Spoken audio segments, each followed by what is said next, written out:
पहला जो मेरा बोर्ड एग्जाम था उस टाइम पे मुझे अनफॉर्चुनेटली डेंगू हो गया था। और साइंस में कितने हैं बेटा? 100। सोशल साइंस में भी 100 है, साइंस में भी 100 है। हाँ, इसलिए लास्ट मिनट स्टडी थोड़ा सा अवॉइड करना अच्छा है। लेकिन गोवा में तो फर्स्ट उसको बहुत बीमारी भी थी, डेंगू भी हुआ था। उस हिसाब से उसने बहुत कोशिश करती है, हार्डवर्क बहुत करती है, बहुत खुश, बहुत खुश। तो भाई आज हमारे साथ हैं अधिश्री, और हमें इतना प्राउड है इन पर। ये इसराइलाइट हैं और इनकी पूरे गोवा में फर्स्ट रैंक आई है क्लास 10th बोर्ड्स में विद 98.83%, राइट? जी सर। क्या बात है भाई, मतलब कितने 600 में से 593 मार्क्स। हाँ। ओ गजब। तो भाई आज अपने बच्चों के लिए बहुत सारी बातें पूछने वाले हैं अधिश्री आपसे, है ना? तो सबसे पहले तो यार आपका क्या रिएक्शन था जब आपने देखा यार कि भाई गोवा में फर्स्ट रैंक आई है मेरी? वैसे पहला रिएक्शन तो पहला जब मैंने चेक किया था तब सेकंड थी, वो भी 1 मार्क की वजह से, तो मतलब थोड़ा सा ये हुआ था कि मतलब 1 मार्क की वजह से। फिर बाद में हम रीवैल्यूएशन को दिया, पर वैसे होप्स नहीं थे कि बढ़ेंगे, लेकिन जब बढ़े तो फिर थोड़ा शॉकिंग था कि वो भी इंग्लिश में बढ़े। तो भाई आपने फर्स्ट देखा कि भाई अब तो सबसे ज्यादा मार्क्स आ गए, तो मतलब पेरेंट्स का क्या रिएक्शन था? पेरेंट्स तो बहुत हैप्पी थे। बहुत हैप्पी एकदम। हम्म। तो अधिश्री कैसे पढ़ाई करी आपने यार जो पूरा गोवा टॉप मार दिया? वैसे रूटीन तो बहुत सिंपल था। सुबह मैं उठकर स्कूल जाती थी और अराउंड 2-2:30 बजे घर पहुंचती थी। फिर उसके बाद कुछ देर बाद रेस्ट करके फिर ईसरल का जो मतलब वीडियो और शीट हो गया या फिर टेस्ट हो गया वो सब होता था। एंड एनसीईआरटी से। एनसीईआरटी से। तो आपने इसरल कब ज्वाइन किया था बेटा? 9th स्टैंडर्ड में। तो पूरा 9th आप इसरल से पढ़े? जी। और 10th भी पूरा इसरल से पढ़े? हाँ। उसके अलावा और कहीं से नहीं पढ़े, मतलब स्कूल और इसरल? हाँ। क्या बात है, क्या बात है भाई, मचा दिया। सो proud of you, so proud of you. तो भाई आप लेक्चर्स, जैसे अब बच्चे भी देख रहे हैं जो काफी बच्चे भी इसरल से ही पढ़ते हैं 10th में 9th में, तो आप कैसे यूज करते थे? मतलब पहले विजुअलाइजेशन वाले लेक्चर्स देखते थे कैसे, थोड़ा सा डिटेल में बताओ ना। तो पहले टॉपिक वाइज लेक्चर होते थे, फिर वो मतलब रिकॉर्डेड थे। मुझे रिकॉर्डेड के लिए मैंने ईसरल को चुना था क्योंकि वो अपने हिसाब से कर सकते हैं, रात को शुरू कर सकते हैं या फिर सुबह कभी भी। तो वो लेक्चर देखा, तो उसके बाद उसके अंडर के जो शीट के क्वेश्चंस, फिर ऐसा ही चैप्टर खत्म होने के बाद फिर टेस्ट। ऐसा आप हर चैप्टर में करते गए? हाँ। तो जो वीडियोस में आपको विजुअलाइजेशन मिला उसका क्या रोल था? मतलब आप स्कूल में जो पढ़ के आते थे और फिर जो जिस तरह से विजुअलाइजेशन करते थे, एक माइंड में इमेज छप जाती थी। अगर कोई कॉन्सेप्ट के बारे में अगर इमेज है, जैसे केमिस्ट्री का मुझे अभी याद है कि मेरा जो फर्स्ट टीचर का लेक्चर था वो अबाउट एटम्स था। और एटम्स मतलब हमने कुछ भी नहीं पढ़ा था, नो बैकग्राउंड। तो जब पहले उन्होंने इमेज छाप दी कि मतलब ऐसा आप याद रख सकते हो, तो फिर इट वाज एडवांटेजेस कि ज्यादा अच्छे से याद रख सकते थे अगर इमेज है दिमाग में। ओके। तो जैसे वो मूवीज की पूरी इमेज छप जाती है, वैसे पूरे लेक्चर्स की इमेज छप गई थी दिमाग में। तो ये आप जैसे अब आपके स्कूल में जो चैप्टर चालू होने वाला था उसके पहले आप इसरल से पढ़ के जाते थे या स्कूल से आने के बाद इसरल से पढ़ते थे? स्कूल में थोड़ा सा ऑर्डर आगे पीछे हो जाता था, लेकिन ओवरऑल मोस्टली पहले वीडियोस देख के फिर स्कूल में होता था चैप्टर मोस्टली। तो पहले आप इसरल के वीडियोस देख के जाते थे फिर स्कूल में करते थे? जी। तो जब स्कूल के टीचर्स बोर्ड पे कराते होंगे तो वहां पर ही आपको विजुअलाइजेशन दिखता था कि यार इस तरह का फोटोज याद आ चला कि भाई ये तो हम चलती हुई चीज देख के आए, उसका बहुत बड़ा रोल रहता है एक्चुअली में। हाँ। भाई वहां पर पार्टिकल एक्चुअली मोशन कर रहा है, अपने इसरल में वो पूरा एकदम मोशन कर लिया उसने, और अब बोर्ड पे लिखते तो वो वही चीज दिखती है ना? तो कितने घंटे पढ़ते थे फिर ऐप से? ऐप से मतलब ओवरऑल मेरा दिन ओवरऑल तो एवरेज 5 घंटे, शायद 5 से। स्कूल से बाद में? हाँ। 5 घंटे हो जाता था? हाँ, एवरेज। अच्छा। और लास्ट मोमेंट पे रिवीजन में कितनी बार रिवीजन करके गए थे आप? रिवीजन तो दो बार तो हुआ होगा, मतलब फुल राउंड्स 2-3 बार। 2-3 बार। हाँ, फुल पोर्शन। और नोट्स कैसे बनाते थे आप? नोट्स जब लेक्चर होता था, फिर उसके बाद सर जो कोई मतलब लेक्चर से जो अंडरस्टैंड हुआ, फिर उसके मैंने अपने शब्दों में बुक में लिखा। फिर उसके बाद मैंने एनसीईआरटी पढ़ा, तो अपने नोट्स के बाद जब एनसीईआरटी पढ़ा तो फिर आसान हो गया रिवीजन में। आसान हो गया उसमें वो। तो एनसीईआरटी आप ईसरल के लेक्चर्स के बाद देखते थे? जी। क्या बात है भाई, आपके एसएसटी में तो 100 आउट ऑफ 100 आए, राइट? जी। अलग लेवल। मैथ्स में कितने हैं बेटा? मैथ्स में 99, वो भी एक क्वेश्चन का एरर था, मतलब क्वेश्चन क्लियर नहीं था, फिर उन्होंने मार्क नहीं दिया उसमें। ओहो। मुझे और वो क्वेश्चन आता था, लेकिन वो क्लियर नहीं था क्वेश्चन पेपर में। कोई बात नहीं, चलो अब फर्स्ट से और फर्स्ट तो जाने की उम्मीद वैसे भी नहीं बची, कोई बात नहीं, कट गया कट गया। और साइंस में कितने हैं बेटा? 100। साइंस में भी 100 है? क्या बात है। सोशल साइंस में भी 100 है, साइंस में भी 100 है, और मैथ्स में भी लगभग 100 ही होते अगर वो एक क्वेश्चन भी हो जाता तो मैथ्स के सारे चैप्टर्स आपने ऐप से देख लिए? हाँ। है ना? और फिर उनके नोट्स बना लिए, फिर हर चैप्टर होने के बाद में टॉपिक वाइज टेस्ट दे दिया? जी। साइंस में भी सेम ऐसे ही करा बेटा? हाँ। आपके मेंटर कौन थे बेटा? आदित्य सर। तो उनका क्या रोल रहा आपकी जर्नी में? आदित्य सर रेगुलरली मतलब ये पूछते थे कि कैसी चल रही है, अगर अगर कुछ मेरा स्लो हो रहा है तो फिर वो रिमाइंड कर देते थे कि। तो कभी डांटा सर ने? डाटा तो नहीं, पर उनके रिमाइंडिंग के लिए वो अक्सर कॉल करते थे कि कैसा हो रहा है, अगर कुछ डिफिकल्टी है तो वो। क्या बात है, मैंने देखा आपका ऐप टाइमिंग गजब का है, हजारों हजार मिनट आप पढ़े हो, और आपकी यही मेहनत है कि यार पूरे गोवा में आपने मतलब फर्स्ट होता है, देखो यार बहुत बढ़िया है ना। और आगे क्या क्या प्लान है बेटा? अभी मैं जेई के लिए प्रिपेयर कर रही हूँ। वो कहाँ से कर रहे हो आप? इस तरह से ही। इस तरह से ही कर रहे हो? उसी सेम पैटर्न पे कर रहे हो बिल्कुल एकदम जैसे 10th में करा था? हाँ। मजा आ रहा है लेक्चर्स में? हाँ। विजुलाइज पूरा? जी। क्या बात है, टेस्ट दे रहे हो बराबर? हाँ हाँ। शाबाश। तो भाई जैसे आपके मैथ्स में 99 आए, मैथ्स के लिए क्या टिप्स दोगे आपके जूनियर्स को अब?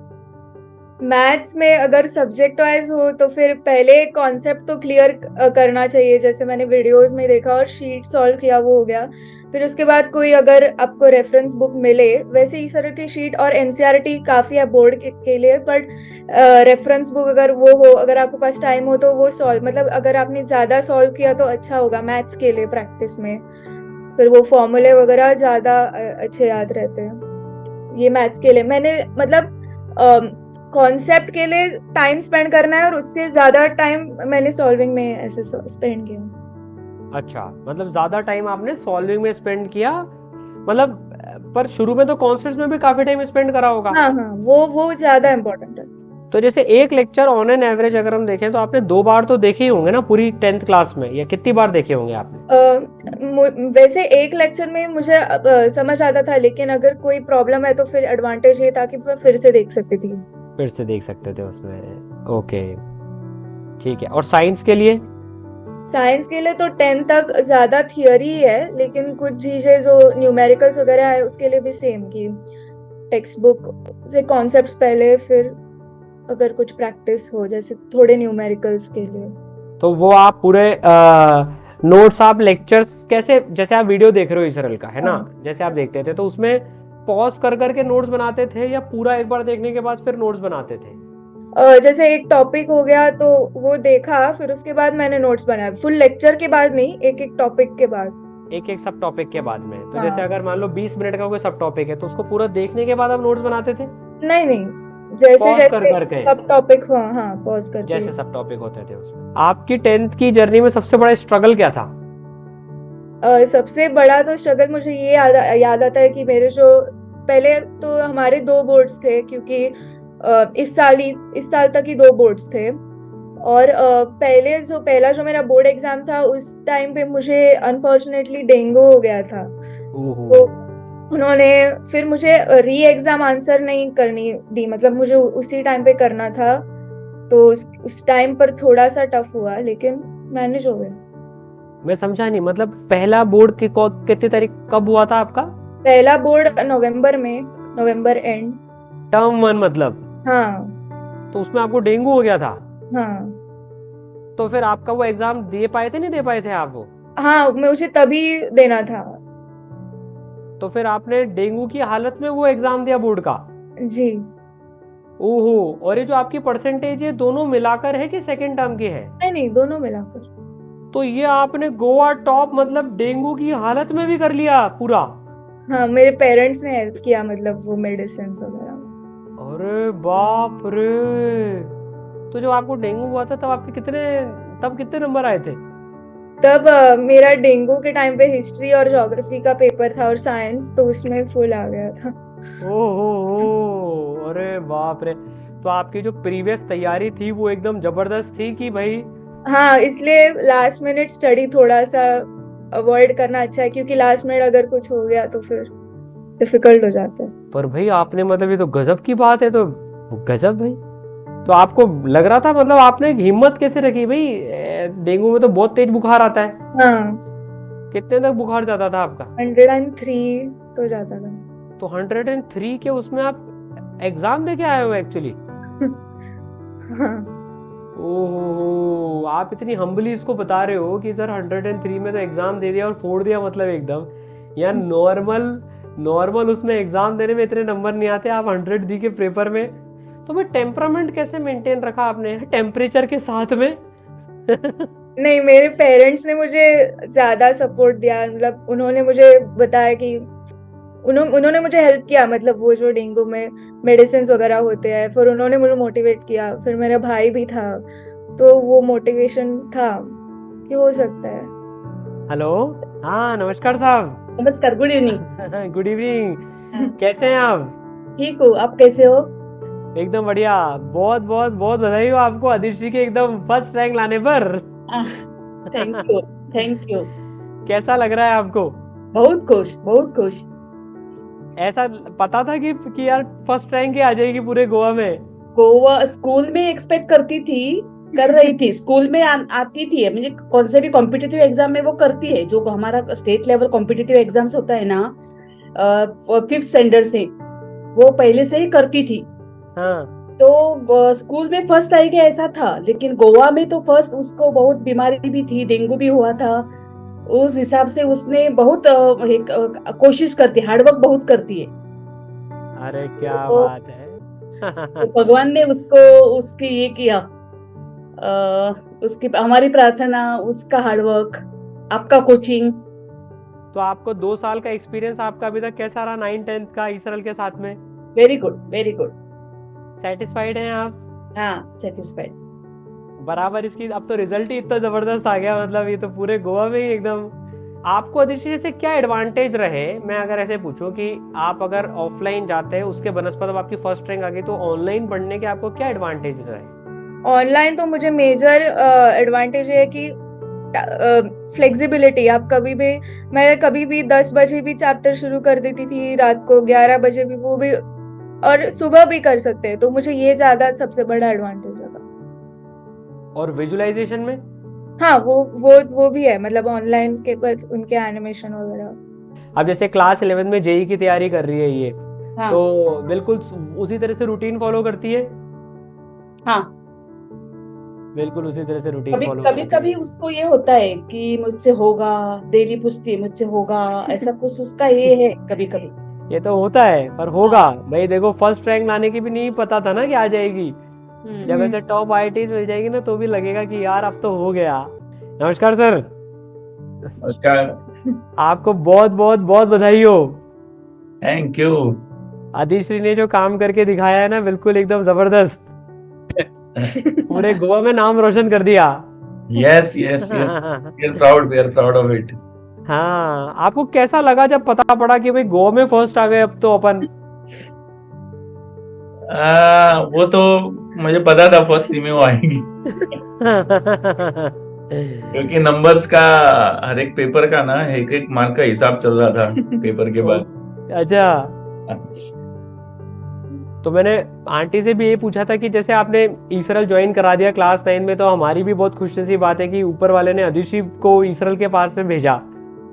तो आपने जब ये डिसीजन लिया, मतलब जब काफी, इसने बताया जैसे काफी सारे दोस्त ऑफलाइन भी जाते हैं इसके, तो आपने कैसे ऑनलाइन पे, मतलब कि भाई नहीं मैं तो इसमें ही करा के, हम तो इसमें ही फोड़ देंगे? तो उसी की चॉइस है वो। अच्छा, तो इसने इसकी चॉइस एकदम बढ़िया रही ना। यस यस, को बोला जो को कंफर्टेबल रहे वो कर लेना, okay okay okay no okay issues okay. With the outcome, but क्या बोलते हैं, I mean wherever she is comfortable, कि उसको लग रहा है कि भाई रिसोर्सेज बहुत हैं, where she is comfortable that yes she can do it without tension, without any stress. और ऐसे ही अब 2 साल के बाद भी ऐसे ही रिजल्ट में फिर हाँ वो इम्पोर्टेंट है। गोवा की स्पेशल मिठाई मंगवाएंगे फिर। अरे जरूर जरूर। श्योर। बिल्कुल, बहुत बढ़िया लगा, मतलब it's an honour for us also कि भाई इसने जो नाम रोशन करा उसका मैं पूरा ट्रैक रिकॉर्ड भी देख रहा था, जितने मिनट्स इसने पढ़ाई करी है ना, अमेजिंग है। बस बेटा अब ऐसे ही आगे भी ऐसे ही करेंगे अपन, थैंक यू। है ना। So proud of you, good, thank you so much. Carry on, bye bye. Thank you Thank sir. you.